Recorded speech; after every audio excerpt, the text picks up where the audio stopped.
Os ribeirão-pretanos terão mais uma despesa, a tarifa do lixo que será cobrada na conta de água. A prefeitura ainda não divulgou quando vai começar a valer essa cobrança, mas os moradores já podem ir preparando o bolso. A tarifa do lixo foi criada por decreto municipal. A cobrança será pelas atividades de coleta, transbordo, transporte, triagem para fins de reutilização ou reciclagem, tratamento e destinação final dos resíduos sólidos urbanos. A gente ainda não sabe quanto o ribeirão-pretano vai pagar. O valor da tarifa será fixado mediante 7 critérios apresentados pela Prefeitura. Entre eles, o volume de água faturado na área de prestação. A cobrança a cada usuário será calculada em cima de tudo isso. Por mais amparo legal que ela tenha, eu entendo que ela seja profundamente ilegítima, ou seja, ela não tem a necessária transparência e discussão com a sociedade. Então, a política nacional de resíduos sólidos, que é de 2010, agosto de 2010, 11 anos, e nada foi feito em Ribeirão Preto. Para que vai instalar uma tarifa para resíduos sólidos se nem a lição de casa foi feita? A cobrança vai chegar na conta de água. Ainda não tem data para começar a valer, mas uma coisa é certa. É mais um custo no bolso do contribuinte, que já terá o aumento do IPTU para o ano que vem. Essa nova taxa, esse novo imposto, esse novo custo para o cidadão ribeirão-pretano foi criado através de decreto, né? Uma atitude ditatorial, né?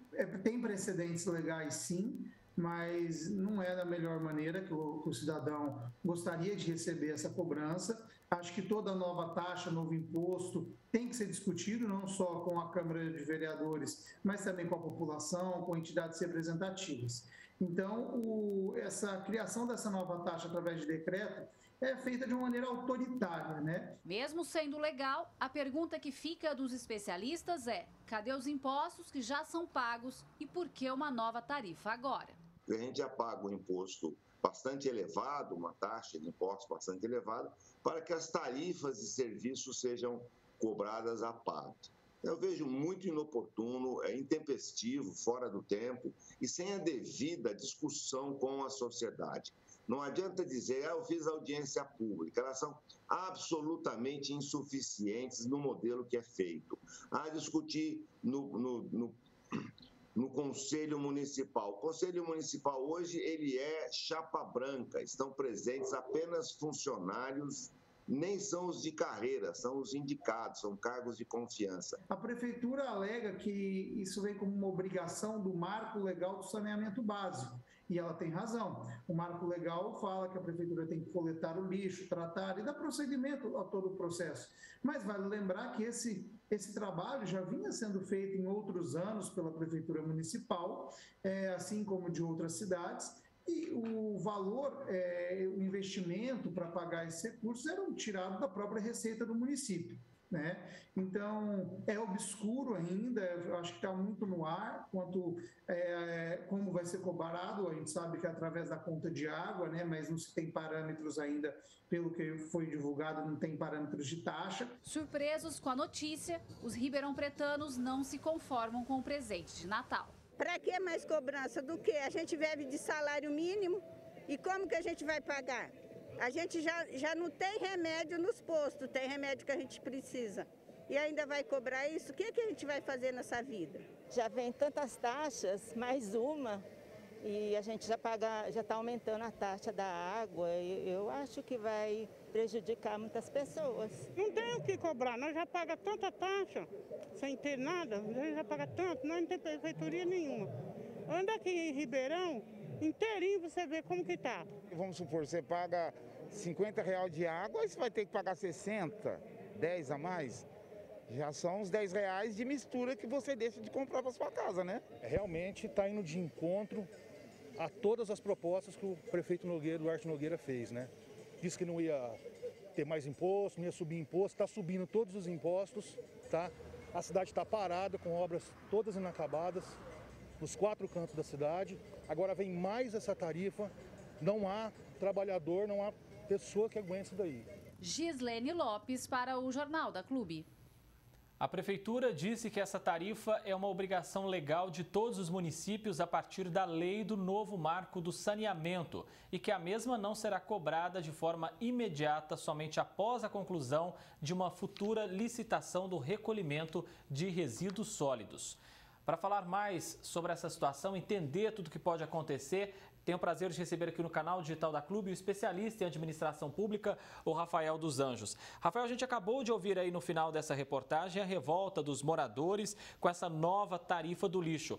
Obviamente uma revolta com razão, né? Boa tarde mais uma vez a você. Boa tarde, André, o prazer é todo meu. Boa tarde a todos vocês que nos assistem no Jornal da Clube. Bom, o discurso era: fique em casa e a economia depois a gente cuida. E agora está cuidando, mas está caindo no bolso nosso do cidadão para poder pagar essa conta. É importante que a população não se iluda com discursos que não se sustentam na prática. Essa conta vai chegar. A gente veio avisando aqui no Jornal da Clube que essa conta ia vir para o bolso do cidadão. E ela está vindo mais rápido até do que a gente poderia imaginar. A tarifa foi criada por decreto e muito criticada por especialistas que falaram, inclusive, também na reportagem. Você concorda, Rafael, que faltou transparência do município ao insistir com essa cobrança? Com certeza, André. Por que o prefeito não utilizou das suas redes sociais ou, por exemplo, do seu Facebook e fez uma live falando que ia fazer esse decreto, que ia instituir uma nova tarifa para a população?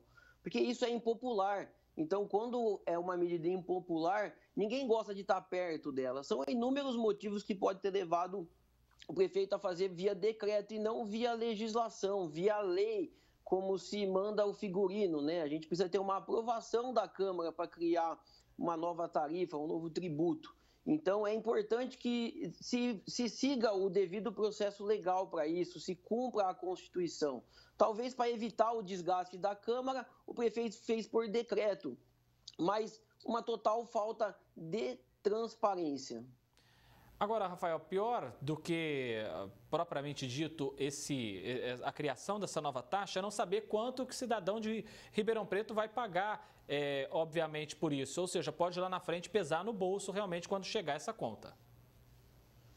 Isso é o mais preocupante, André. A gente está vendo a inflação não só no Brasil, como no mundo inteiro. E o que a inflação mais impacta é no poder de compra do cidadão. É só a gente ir no supermercado, a gente sente isso no nosso bolso. O mesmo dinheiro que a gente comprava uma cesta básica, comprava os produtos, a gente não leva quase nada. O que isso vai impactar para a população de Ribeirão Preto?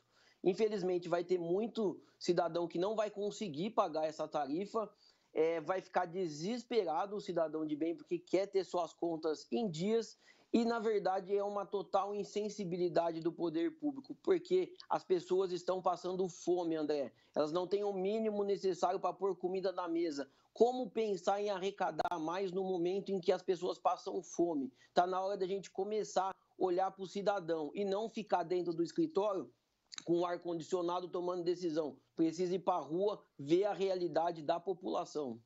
Rafael, cadê os impostos que nós já pagamos, que o morador de Ribeirão Preto já paga todo ano? Quando ele vai lá no começo do ano, ou mesmo parcelado, e paga o seu IPTU, ele tem direito a ter todos esses serviços, não é? Aí a gente pergunta, cadê os impostos que a gente já paga todo ano? André, como sempre, a gente precisa de uma melhoria da eficiência, da eficácia e da efetividade do poder público. Só que ninguém quer mexer nisso. Não é interessante fazer isso. Dá trabalho você reorganizar a máquina pública. A gente não precisa de uma reforma administrativa, a gente precisa de uma nova gestão pública de fato. A gente está vivendo exatamente um banco na década de 80. A gente, se pensar um banco na década de 80, sempre ia precisar de mais funcionário, de mais gente, de mais recursos. Hoje a gente vê um dos maiores bancos da América Latina, não tem sequer agência física. Então a gente precisa ter essa mesma eficiência na gestão pública. A gente não aguenta mais pagar impostos e não ter retorno disso para o cidadão. O problema é que a gente paga tudo em dobro e não tem a metade. Então o que a gente precisa é melhorar a eficiência da prestação do serviço público, que isso seja de fato pensado o cidadão como prioridade. Especialista em administração pública, Rafael dos Anjos, muitíssimo obrigado mais uma vez pela sua presença aqui no Jornal da Clube. Eu que agradeço, André. Uma boa tarde. Um grande abraço para você.